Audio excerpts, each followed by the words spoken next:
Good morning, girls. This is the last lecture for the series of question papers where we are discussing the extra questions out of the syllabus. Clear? So, it is about e business, e commerce, and differentiation between e business, e commerce, and traditional business. Clear? So, first of all, what is e business? जब मैं ई business की बात करता हूँ तो कोई भी ऐसी एक्टिविटी या कमर्शियल ट्रांजैक्शन जो शेयरिंग ऑफ इंफॉर्मेशन कर रहा हो across the internet regarding business, it is E business. ठीक है. तो कॉमर्स कंस्टिट्यूट्स की बात करें या कॉमर्स की बात करें तो exchange of product and services between businesses, groups and individuals and can be seen as one of the essential activities of any business. ठीक है. तो इलेक्ट्रॉनिक कॉमर्स की हम बात करते हैं तो electronic commerce ICT, that is internet and communication technologies को यूज़ करता है, बहुत ज़्यादा यूज़ करता है. ई बिज़नेस जो है बिज़नेस की कोई भी एक्टिविटी अगर मैं कर रहा हूँ और उसमें इंटरनेट का यूज़ कर रहा हूँ, उसमें मैं मोबाइल टेक्नोलॉजीज़ का यूज़ कर रहा हूँ, तो वो कहीं ना कहीं ई बिज़नेस में आ जाता है. ये ना सिर्फ मॉनेटरी टर्म्स में है, ये सर्विसेज के टर्म्स में भी है, इंफॉर्मेशन के टर्म्स में भी है. क्लियर. जब मैं बात करता हूँ ई कॉमर्स की तो electronically buying and selling is known as e-commerce. यानी कि जब मैं कोई गुड्स परचेज कर रहा हूँ या मैं कोई गुड्स सेल ऑफ कर रहा हूँ यूजिंग इंटरनेट सर्विसेज या मैं मार्केटिंग कर रहा हूँ इंटरनेट सर्विसेज के through, then it is e commerce. Clear. तो online transaction processing, electronic data interchange, inventory management system, automated data collection, ये सभी ई कॉमर्स के पार्ट है क्योंकि इनमें भी कहीं ना कहीं बाइंग और सेलिंग हो रही है. क्लियर. तो ई कॉमर्स और ई बिजनेस में जो डिफरेंस है उसको सबसे पहले चेक करते हैं.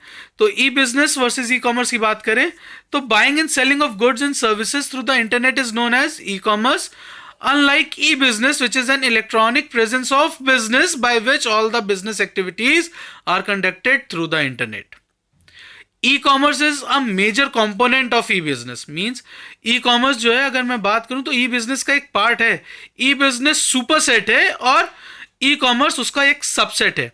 ई कॉमर्स इंक्लूड करता है ट्रांजैक्शंस को जिसमें हम मॉनेटरी टर्म्स में बात कर रहे होते हैं, बट ई बिजनेस की बात करें तो ना सिर्फ मॉनेटरी टर्म्स बल्कि उसके अलावा जितनी भी बिजनेस से जुड़ी सर्विसेज है सब आती हैं. ई कॉमर्स की एक्सट्रोवर्ट अप्रोच होती है कस्टमर्स, सप्लायर्स, डिस्ट्रीब्यूटर्स के थ्रू. ई बिजनेस की एम्बीवर्ट अप्रोच है internal as well as external processes के लिए. ठीक है.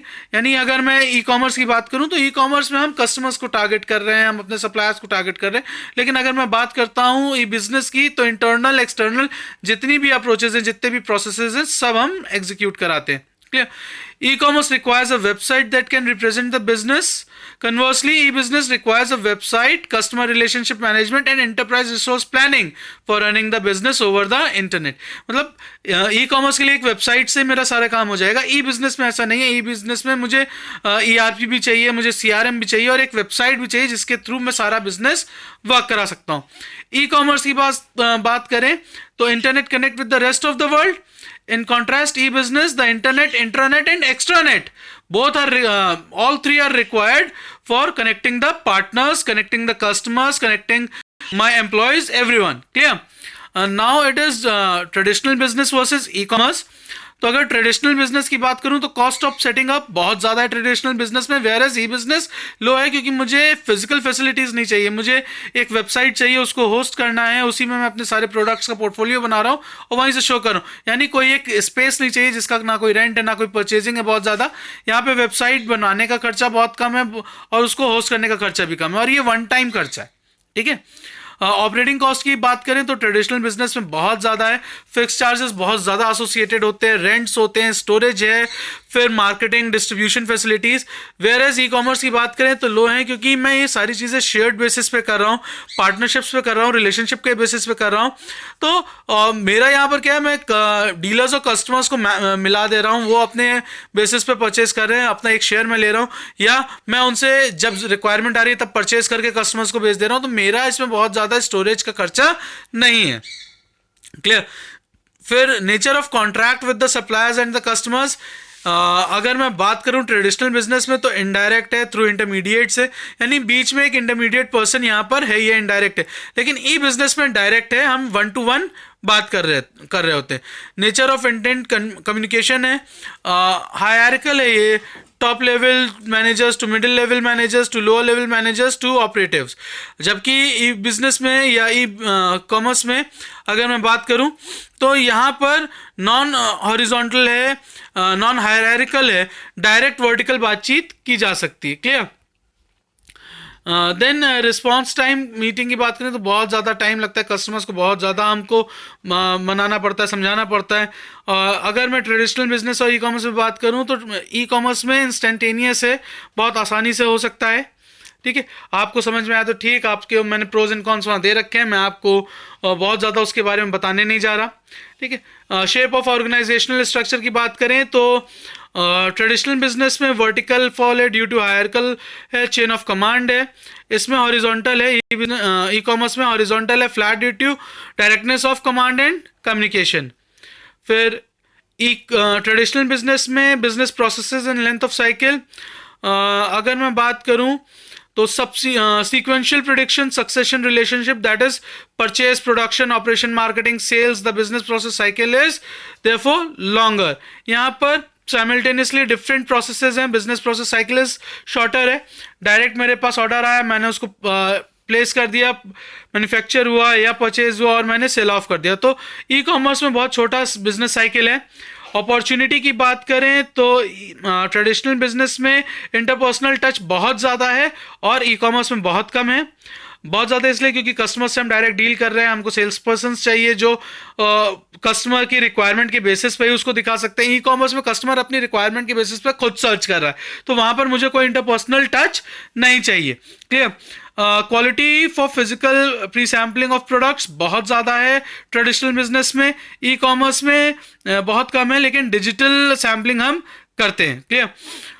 Then comes to nature of human capital.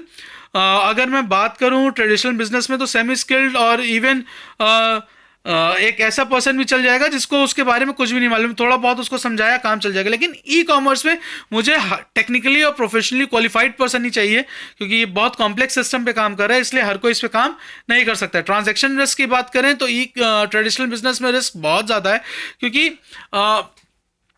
Face to face contact है। हम एक दूसरे पे हम बात करते हैं कि हमें yes I do believe in you, और हम आपको आप क्रेडिट दे रहे हैं। अब उस पर्सन पे मैं भरोसा तो कर रहा हूँ, तो क्रेडिट लिमिट भी बढ़ रही है। ई कॉमर्स में ये थोड़ा सा लो है, क्योंकि हम यहाँ पर डिस्टेंट रिलेशनशिप है, एनोनिमिटी ऑफ पार्टीज है, तो हम किसी को क्रेडिट लिमिट नहीं देते, तो ट्रांजेक्शन पहले होने के बाद ही यहाँ पे गुड सप्लाई किए जाते हैं। ठीक है, फिर ease of going global, traditional business में बहुत कम है, हम ग्लोबल बहुत कम जा पाते हैं, क्योंकि बहुत छोटे बिजनेस भी हैं तो वो ग्लोबल नहीं जा पाते हैं।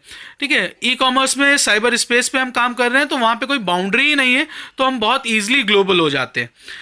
गवर्नमेंट पैट्रोनेज की बात करें तो ट्रेडिशनल बिजनेस में धीमे धीमे कम होता जा रहा है गवर्नमेंट का इंटरेस्ट, क्योंकि आज के टाइम पे गवर्नमेंट आईटी सेक्टर पे बहुत ज़्यादा ध्यान दे रही है, तो ई बिजनेस का स्ट्रक्चर बहुत स्ट्रांग हो रहा है। Clear, girls? So this was the last lecture in terms of your question paper discussion.